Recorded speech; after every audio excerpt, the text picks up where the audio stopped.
Magandang araw. Ayan, sobrang init ngayon. Ayan, dito sa Dubai. Tingnan nyo naman ang araw. Ayan. Grabe.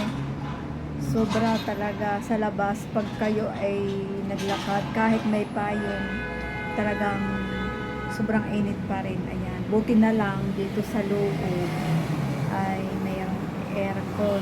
So, pag nainitan kayo sa labas, pagpasok mo naman, medyo, syempre, malamig na. Ayan, tingnan nyo naman. Ayan. Ang init sa labas. Sobra. Pag ikaw ay naglaba, minuto lang, tuyong-tuyo nga yung iyong mga damit. Tulad yan, ayan, mga nilabahan. Ngayon lang yan, ha? Pero tingnan nyo, ayan na, lutong-lutong na siya. Tuyo na tuyo na. Sa sobrang init. Ayan.